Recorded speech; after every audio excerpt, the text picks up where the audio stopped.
shall be made low, the rough places will be made plain, and the crooked places will be made straight, and the glory of the Lord shall be revealed, and all flesh shall see it together.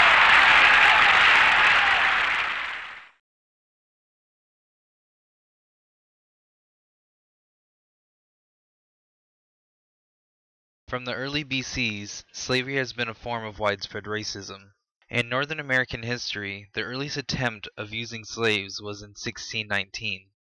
The English bought and sold slaves from Africa to many other continents, including the United States, had them working on plantations and in houses, while being forced to live in the poorest of living conditions, were not treated as human beings, and had no basic human rights. When the American Civil War began in 1861, there were some rights that were given to fight along with the colonists.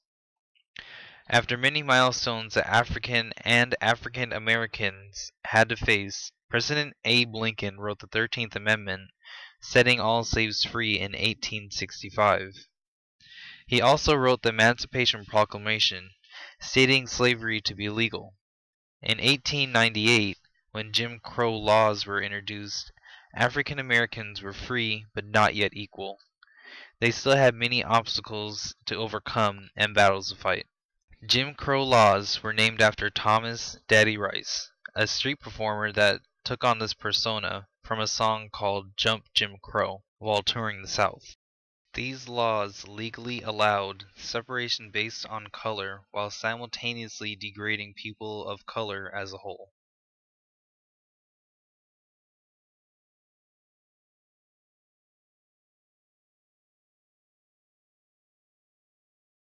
African Americans were not the only oppressed race. Following the bombing of Pearl Harbor by the Japanese Navy in 1941, the U.S. government started building internment camps around the country, but mainly in the Pacific Northwest and the West Coast, displacing about 100,000 Japanese Americans, because the U.S. thought they were Japanese spies. Camps used to even be present on the Puyallup State Fairgrounds. The first park on our journey will be Sam Smith Park. Sam Smith, after serving his term in World War II, came to Seattle in 1942. He was the first African American to be elected in Seattle's City Council, as well as the second state legislator from King County. One of his first acts while in legislature in 1958 was introducing a bill that would ban the discrimination based on race and or religion in the sale or renting of homes. Though this bill never had passed within his term, he never stopped pursuing this cause. In 1967, Sam Smith was re-elected in a city council, furthering efforts to promote social justice while paving the way to bridging the gap between cultural and political norms that inhibited the diverse population of Seattle. Sam Smith died on November 15, 1995. The city of Seattle named the central portion of the I-90 lid after him to honor his legacy in 1998. The Urban League noted that Smith's ability to bring people together with different and often competing interests during difficult times is legendary. This park is the ideal symbol of his collaborative spirit and commitment to all people. As diverse as the city of Seattle is now, it wasn't like this in the mid-1900s. As you can see from this first map, it states that the African American population in 1920 was 2,984, with each dot representing 25 people. In the same year, the Chinese population was 1,351. And for the Japanese population, it was 7,874.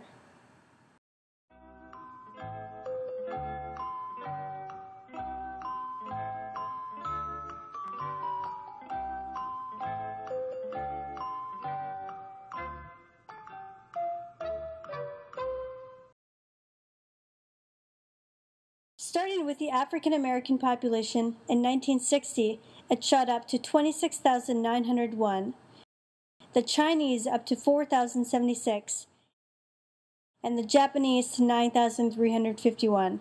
So if you guessed the central area, you're correct. One other park we will be visiting on our MLK journey is Powell Barnett Park. Pal Barnett moved to Washington State in 1889. His father a former slave, and as a teenager, Mr. Barnett worked in the coal mines, and was even a member of an all-whites musicians union. Mr. Barnett was a man full of passion, energy, many interests, and a leader in his Leschi community. The Leschi Improvement Council voted to name the park after Mr. Barnett to honor the council's organizer and first president. He was an influential and inspiring man who focused a lot of his efforts towards improving the race relations and civic unity of the City Council, Seattle Urban League, and even led in organizing and was instrumental in uniting blacks and whites in the East Madison YMCA on 23rd Avenue. Originally chosen by the City Planning Commission to be used by Garfield High School as their track and field in 1962, Parks and Recreation bought the land in 1966 and developed the land into a park, naming it in Pal Barnett's honor in 1969. Mr. Barnett passed away in March of 1971. Home loans in the Seattle area were easy to get if you were white. African Americans faced discrimination even when trying to purchase homes, especially outside of the Central District. One man that wasn't faced with these disparities was Sidney Gerber. He spent decades trying to improve the climate for civil rights in Seattle. As a realtor, he played a key role in the open housing campaigns of the early 1960s. He created an open housing listing service to make it possible for African American and Asian American families to buy and rent homes outside of the central area. His Harmony Homes project helped break segregation in the Kirkland and Bellevue areas. Sadly, he, along with the Pacific Northwest, first American of Asian descent to serve in public office, Wing Luke, died in a plane crash in 1965. Gerber Park at MLK Way and Cherry Street in the central area is named after Sidney Gerber. Which brings us to Martin Luther King Jr. and why we celebrate his life, his journey, legacy, and his dream that still lives on nearly 44 years after his assassination. January 15th is the day that Dr. King was born and is observed as a national holiday every year on the third Monday of January. His inspirational speeches and actions for nonviolent activism during the Civil Rights Movement were recognized by the United States government in 1986. President Ronald Reagan signed his holiday into law just a few years before in 1983. The holiday wasn't recognized by all 50 states until just 12 years ago in 2000. In 1961, Dr. King visited Seattle. Among the places he visited were the University of Washington, Mount Zion Baptist Church in the central area, Temple de Hirsch, and Garfield High School. Dr. King's legacy still lives on in Seattle. In 1982, Empire Way was renamed to Martin Luther King Jr. Way. Besides Seattle, 730 cities across the United States, including 39 states, have a street named after Dr. King. Also in commemoration to Dr. King in 1986, King County Council voted to commemorate King County to Dr. King rather than Vice President-elect from 1852. And in 1991, Dr. Martin Luther King Jr. Memorial Park was dedicated to him. The sculpture represents his climb to the mountaintop in his very last speech, the day before he was assassinated in 1968. We've got some difficult days ahead, but it really doesn't matter with me now because I've been to the mountaintop. I don't mind. Like anybody, I would like to live a long life. Longevity has its place, but I'm not concerned about that now. As we and the rest of the world celebrate Dr. King and our local civil rights leaders' passion and vision of equality, you as youth have the power to make the wrongs in this world right. We challenge you to carry on the dream in your own personal way, either in the box below or at the end of the march as an art project, or using your cell phone, scan in the QR code at the bottom of your screen.